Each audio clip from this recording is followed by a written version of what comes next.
everyone, this is Faisal, certified high performance coach and a lifelong student of philosophy, spirituality and sciences. Today is challenge day 24. Today's challenge topic is authenticity. Before I get into the questions, once again, as always, I want to take the time to thank, honor and commend all those who have been liking and sharing the videos, all those who have been posting their answers, all those who have been encouraging others to come and join us so we can learn more in this process. And the more we do this, as I keep mentioning, the more we get more people involved, the more perspectives we have, the more we learn. The more we learn how to apply these techniques in our life, the more we learn how to create better techniques, ideas and strategies. So once again, make sure you like and share this video. Make sure you post your answers on the original post on my page. So today's topic is authenticity. I have two questions for you. Have you recognized your authentic self yet? And if yes, how do you know that that's your authentic self? Tell me more. And the second question, how authentic are you with yourself and towards others? How authentic are you towards yourself and towards others? I know these questions might be hard, and I'll go into explaining what authenticity is. You might have your own definition. That's why I'm going to ask you to think about it in terms of your life, what that means to you. So authenticity, if you just translate it, what it means is genuineness. But authenticity is it's a topic that needs to be explored deeper. It's not just about you being genuine in the sense that we all know it. You guys might have heard the expression "be yourself" a lot.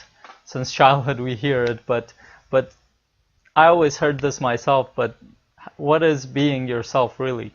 We talked about the ego self the last time, that the ego self is basically an aspect of your personality, a small aspect of your personality, but it is an aspect of your personality that basically tries to appear as if it's you.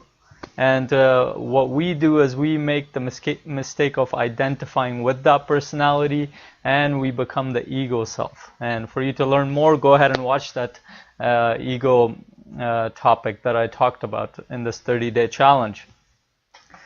So authentic self is the opposite of the ego. It's the aspect of you that just is. That aspect of you that doesn't rely on approval from others. That aspect of you that doesn't have to impress others. That aspect of you that doesn't compete. The aspect of you that just flows.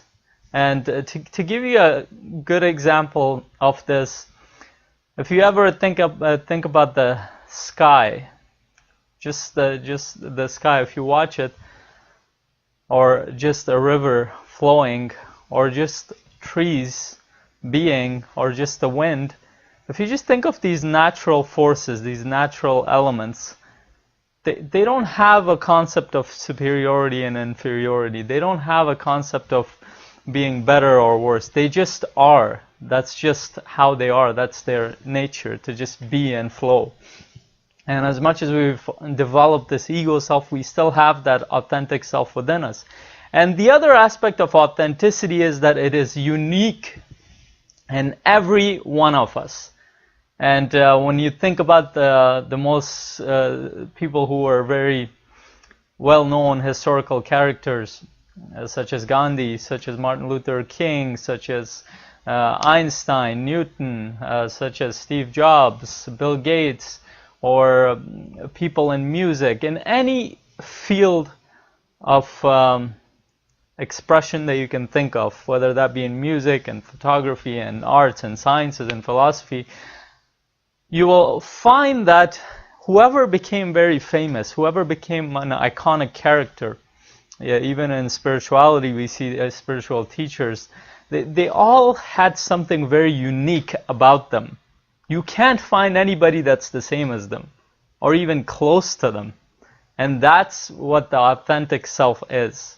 That's the best definition of it, that it's that unique aspect of you that is not like anybody else.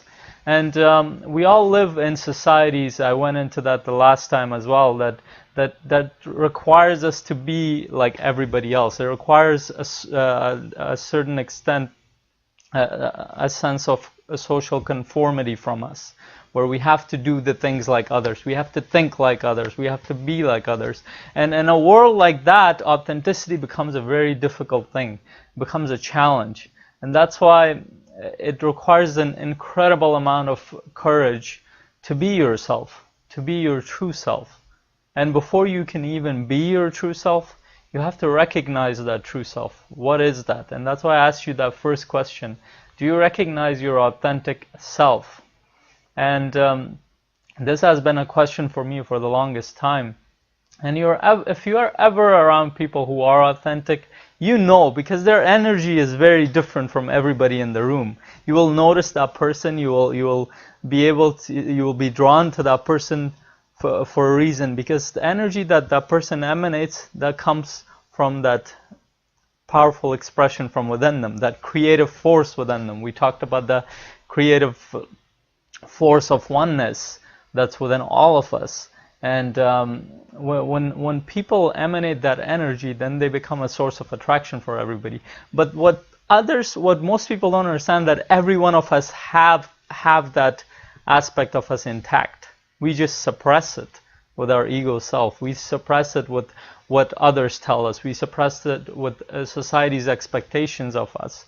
So when we buy into what society tells us to be, to think, when we buy into the way of living that society decides for us, when we buy into the expectations of society in terms of how educated we should be, how artistic we should be, how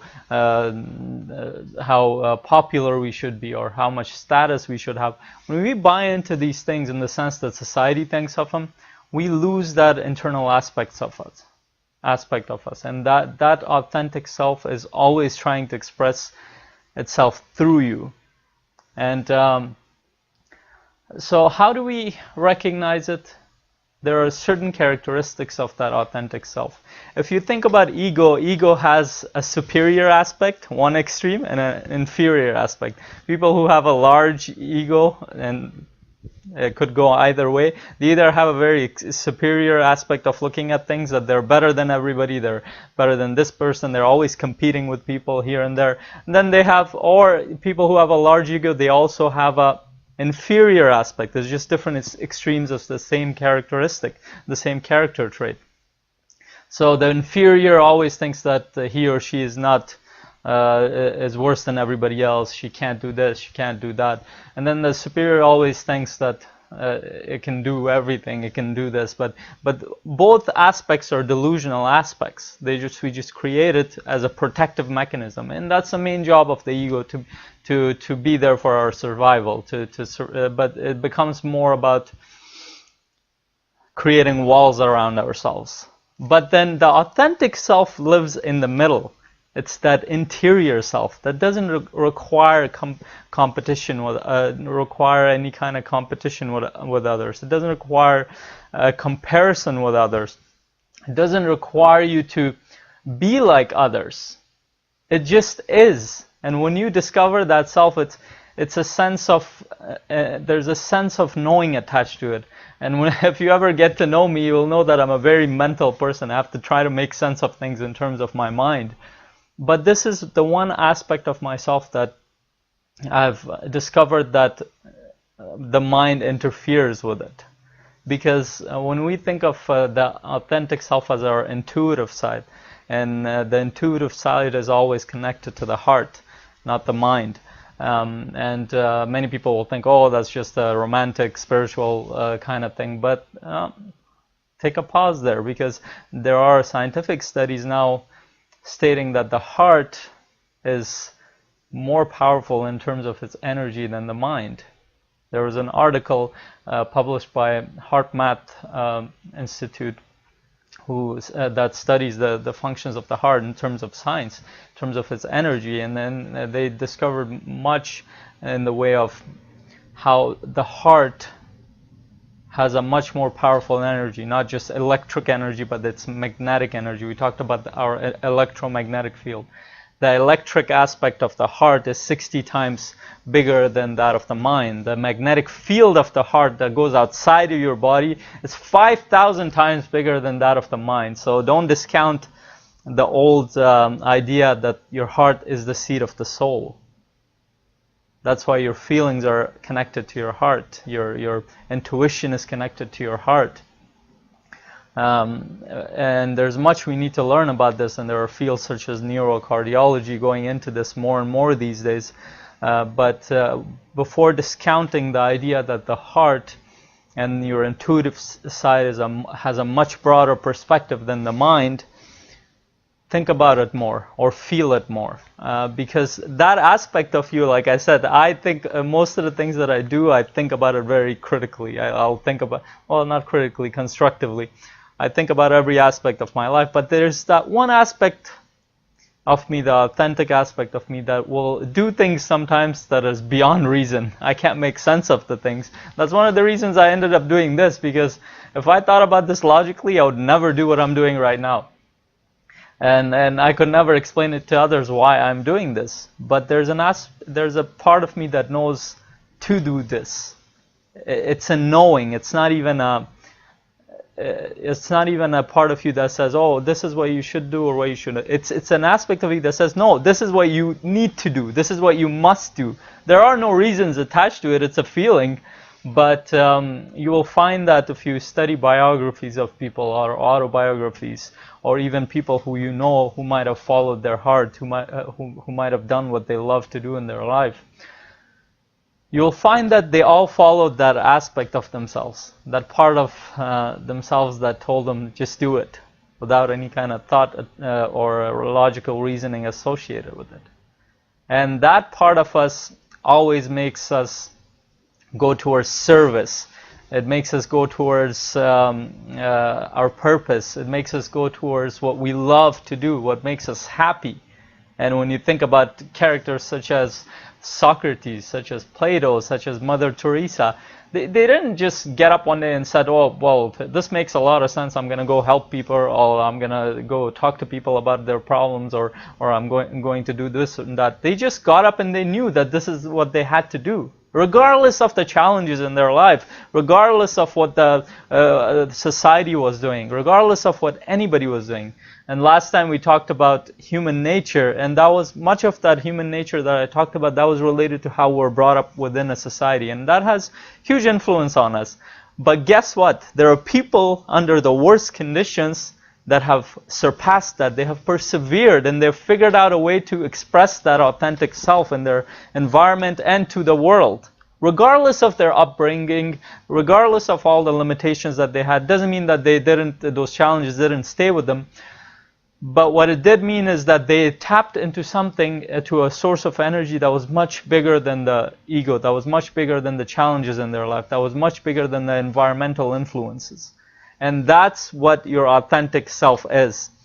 If you want an analogy of it, if you've ever seen snow, if you live in a place that has snow, here in Canada we have a lot of snow. So when you think about snowflakes, every snowflake has a very specific geometric structure. It's nothing like any other snowflake, but it's part of the collective that we call snow. In the same manner, you are a human being, just like the snowflake. You have your own geometric and energy structure. And that energy signature is what will take you towards greatness. That energy signature is who you are, who you truly are. That is the expression of your soul. That is the expression of your intuitive side. That is the expression of you as a whole. And when you tap into that, then there's nothing that will stop you from doing whatever you want. And it is never, when you think about your authentic self, it doesn't respond to fear or to people's expectations or to environmental influences. It just does. When it needs to do something, if you listen to the voice of your authentic self, you just do it. There might not be a reason, but you'll do it. And have you ever had a time where you just know that you need to do something, but you have no reason associated with why you need to do something? That might be with you meeting the person that you love. That might be with you choosing the path in terms of your career. That might be with you traveling somewhere. But something inside of you told you to do it, and you did it. And you have never regretted that decision. But if you thought about that decision, if you thought about that choice mentally, it wouldn't make any sense to you. Because your mind can't comprehend what your authentic self can.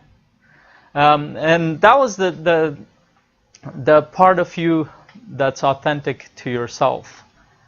Now, how about authentic towards others? And I'll give you an example. When you think about like artists, you'll notice that they have this strong authentic aspect of themselves. They have this expression of themselves through their art.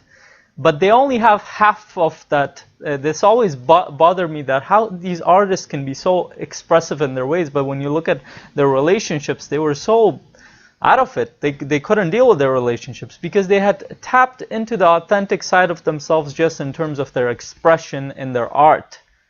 But you will realize that the same expression comes in your relationships as well, and in your environment. And spirituality talks about this a lot, that when you know yourself, you won't be unkind to people. When you know yourself, you won't be critical towards others. When you know yourself, you won't be aggressive towards others. You won't be defensive towards yourself as well. So you create this aura where you are yourself, and when you're around people, you're just there as a source of inspiration. You're not there to criticize. You're not there to attack. You're not there to defend. You just are. And this is a very powerful thought. I know I'm trying to tell you something that's beyond reason, and even though I'm explaining it with reason, but think about it in your own life. Have you discovered that side? And trust me, you know that side already. You just have to go deeper into it to understand. And the more you consider that aspect of you, the more you'll know how powerful it is.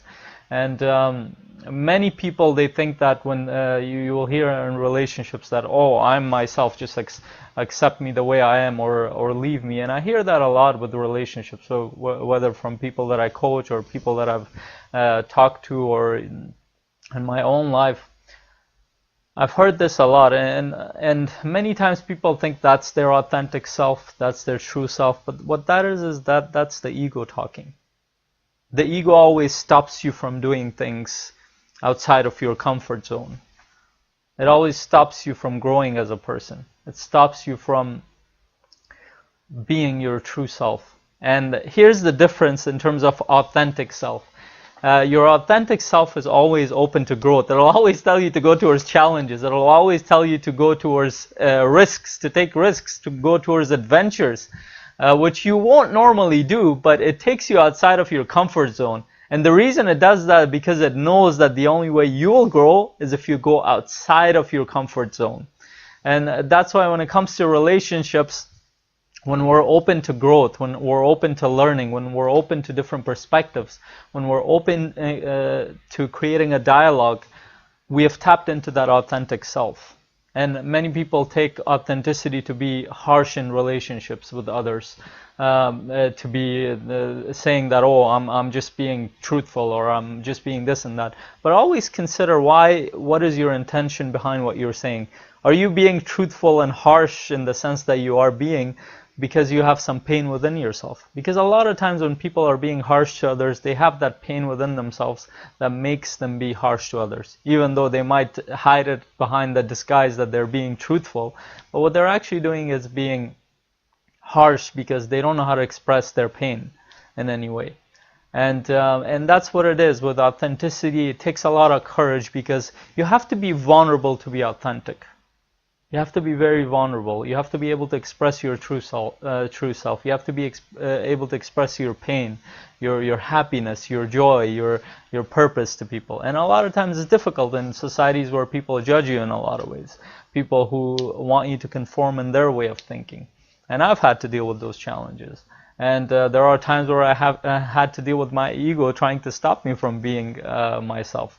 But then when you realize that that aspect of you always takes you towards a path of growth, a path of greatness, a path of being your joyous self, being your vibrant self, because as soon as you go towards that path that your authentic self tells you to go to, it might be challenging. It's a lot of times it is very challenging in the beginning, but when you start going, the journey becomes the most joyous journey you'll ever have, whether that be in your personal life in terms of your career or the work that you do or the hobby that you have or the way you just express yourself to people, or whether that be in your relationships. A lot of times we are in relationships where it's challenging.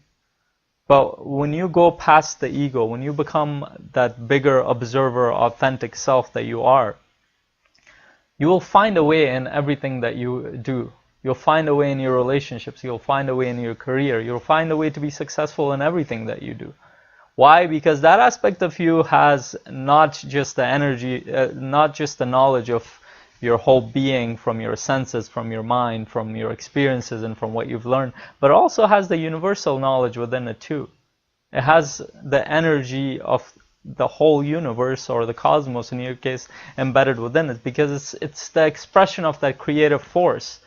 And that's why when you know things, you can't make sense of it with the mind, because the mind is limited in terms of how much it can calculate, how much it can understand. But that aspect of you, it's not limited. It always expresses itself. It always knows what to do. And a lot of people talk about it as being your intuitive side. And you'll see, just go on YouTube and the internet and try to find all these people. Go to TEDx, actually, the channel on YouTube. You'll find doctors, scientists, the philosophers, the most cerebral people who rely on their mind so much. They'll do things that completely contradicts what their mind is telling them. They'll completely quit their profession and go do something else and end up being a writer or an artist or something else, and end up traveling the world. And all because they had a feeling of knowing. And that feeling is what you need to tap into. And that's why I asked you the question, how authentic are you with yourself and with others? And when you discover that authentic self, you will have a confidence that doesn't rely on you being superior or inferior to anybody. It's a confidence related to you just being you. It's not related to other people's opinion of you. It's not related to society's expectations of you. It's just related to you being yourself, and not just yourself, your highest self. And think of this when you're in relationships and when you're in everyday life. Always have this mantra, and I always have that in my head. I don't say that I'm myself. I always say, how can I strive to be better than myself in a lot of ways? And that goes beyond ego, because the ego doesn't know what better than itself is. And that's always your intuitive side. How can you strive to be better than who you are? Because as soon as you say that, you're going to go towards knowledge that will teach you more. You're going to go towards experiences that will make you grow. You're going to go towards experiences that will make you stretch your abilities. And once you go towards them, you're going to learn skills, you're going to learn abilities, you're going to learn ways of doing things that you could never imagine sitting in the spot that you're in, just listening to the mind, or the aspect of the mind that's the ego. So I challenge you to look into this aspect of you. Try to think about it. Try to observe it in people if you haven't thought about it in your own self. Start observing people who are authentic around you, who are just themselves, who are kind, who are compassionate, but who are also very powerful in their sense of self, where they do what they want. They do what their self tells them, not what others expect of them. But not in a defensive way, not in an offensive way, but just in the way that they want to. It's just, like I said, just the way the sky is, just the way the rivers are, just the way the nature is. It just is. It's not in relation to anybody, but it just is in relation to itself. So it's an aspect of self-expression. And when we express ourselves from that authentic self, we go to places where most people haven't gone. Nobody has gone, because again, as soon as you become your authentic self, there are no competitions, because there's nobody like you. There's no one like you that is your authentic self. And once you discover that aspect of you, you won't have any competition. You won't need to compete with others. We have lived in this society that tells us to compete with this person, with that person, only because that's what the ego tells you. And the ego is always after competition. But as soon as you discover the authentic self, there is no competition. You just are. You're just expressing yourself. And once you do this, you will go towards service, towards your purpose, towards relationships that would mean a lot, towards experiences that you could have never imagined before. So I challenge you to find that self. So I want to hear more from you. The question number 1, have you discovered your authentic self yet?